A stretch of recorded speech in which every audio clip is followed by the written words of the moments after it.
الرحمن الرحیم باب ما جاء فی الصائم یزرعہ القیء اور باب ما جاء فی الاستسقاء عمدا، یہ دونوں باب مد مقابل ہیں، اور دونوں بابوں کے اندر مسئلہ یہ ہے، اگر آدمی نے روزہ رکھا ہو، روزہ چاہے فرض ہو، نفل ہو، نظر کا ہو یا غیر نظر کا ہو، کوئی بھی روزہ ہو، روزہ رکھا ہوا ہے، اب آدمی کو الٹی آ گئی، آدمی کو الٹی قے آ گئی، اب اس کی دو صورتیں ہیں، ایک الٹی آئی خود بخود، الٹی آئی خود بخود ایک بات، نمبر دو اور منہ بھر کے آئی،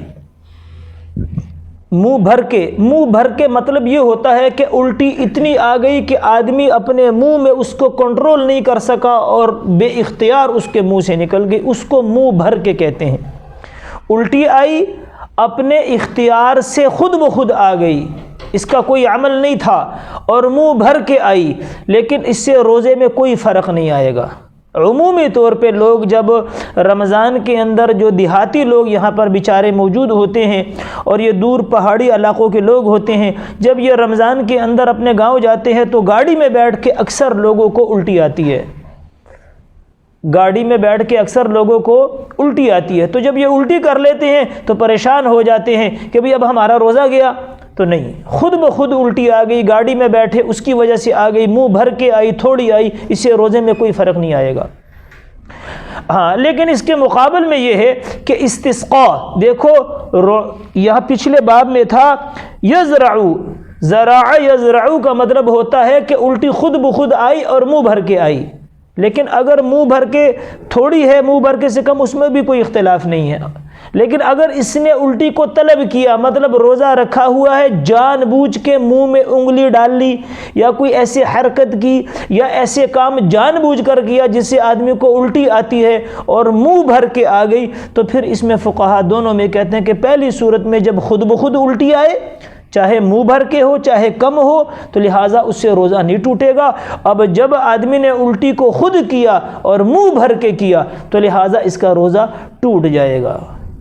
خود بخود آئی تو کچھ نہیں، روزہ نہیں ٹوٹے گا، اور اگر جان بوجھ کر کی تو روزہ۔ اب مسئلہ ایک اور ہے، ایک آدمی کو مسئلے کا پتہ نہیں ہے یا پتہ نہیں تھا، اب اس کو الٹی ہو گئی اور اس نے یہ سمجھ، کیونکہ عمومی لوگوں میں یہ بات مشہور ہے کہ الٹی ہو جائے تو روزہ ٹوٹ جاتا ہے، اب اس کو الٹی آ گئی اور اس نے یہ سمجھا کہ میرا روزہ ٹوٹ گیا ہے اور اس نے کچھ کھا لیا، حالانکہ روزہ تو اس کا نہیں ٹوٹا تھا کیونکہ الٹی تو خود بخود ہوئی تھی۔ اب اس نے کھا پی لیا تو کہتے ہیں اس شبے کی وجہ سے اس پہ صرف قضا ہوگی، کفارہ نہیں آئے گا،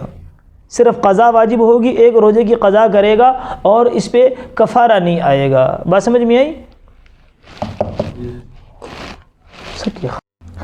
اب یہ جو ہم نے دونوں بابوں کا خلاصہ بیان کیا، تو اکثر پھر لوگ یہ سمجھتے ہیں کہ جی یہ کوئی فقہا کے ہی مسائل ہیں، لیکن ہمارا سارا جو درس ہے الحمدللہ یہ ہم فقہا کے جو اقوال بیان کرتے ہیں وہ احادیث کی روشنی میں، اور یہ بات بھی یاد رکھیں کہ فقہا کا کوئی قول بھی لوگوں کو دھوکہ دیا جاتا ہے کہ فقہا قرآن و حدیث کے مقابلے میں اپنے اقوال پیش کرتے ہیں، یہ غلط بات ہے۔ فقہا ائمہ کے ان مسائل میں اجتہاد ہوتا ہے جو قرآن اور حدیث میں واضح طور پہ نہیں مسائل ہوتے، مسائل قیاسیہ ہوتے ہیں، وہاں پر فقہا جو ہے وہ اجتہاد کرتے ہیں اور اپنی اجتہادی قوت کو بروئے کار لا کر قرآن اور حدیث سے مسائل کا استنباط اور استخراج کرتے ہیں، وگرنہ تو جتنے بھی مسائل ہیں ان کی احادیث موجود ہیں۔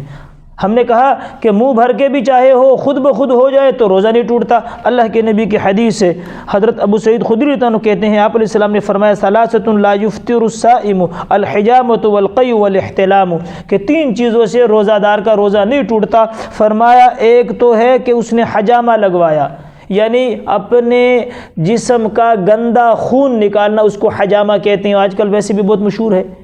اور اسی طرح آپ نے فرمایا اگر اس کو قی یعنی الٹی خود بخود ہو جائے چاہے جتنی بھی ہو، اور احتلام، اور اسی طرح آدمی سویا ہوا ہے اور اس کو احتلام ہو گیا بیچارے کو، تو اس سے اس کے روزے میں، کیوں؟ ان کاموں میں اس کا کوئی عمل دخل نہیں ہے۔ اور دوسری آپ نے کہا کہ خون نکلا، تو ایک قانون یاد رکھیں، ضابطہ یاد رکھیں، اللہ کے نبی نے فرمایا کہ وضو کے ٹوٹنے اور روزے کے ٹوٹنے میں قانون بتایا، فرمایا الفطر مما دخل،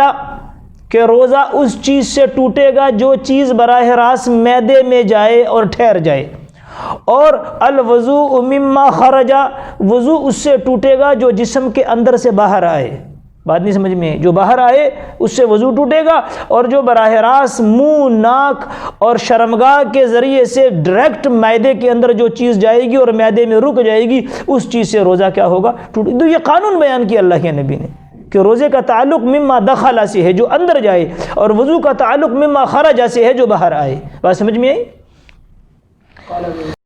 تو دوسری حدیث ابو ہریرہ رضی اللہ عنہ سے روایت ہے کہ آپ علیہ الصلوۃ والسلام نے فرمایا کہ جس آدمی کو خود بخود الٹی آ گئی، من ذراہ القیء فلیس علیہ القضاء، کہ جس کو خود بخود الٹی آ گئی اس پہ قضا نہیں ہے۔ کیا مطلب؟ روزہ ٹوٹا ہی نہیں ہے، روزہ ٹوٹے گا تو قضا آئے گی، تو فرمایا اس کا روزہ نہیں ٹوٹا، یہ مطلب ہے۔ اور فرمایا اور جس آدمی نے کیا کیا، من استسقى عمدا، جس نے جان بوجھ کر الٹی کی، فلیقضی، اس کو چاہیے کہ وہ قضا کرے۔ کیا مطلب؟ روزہ ٹوٹ گیا۔ جی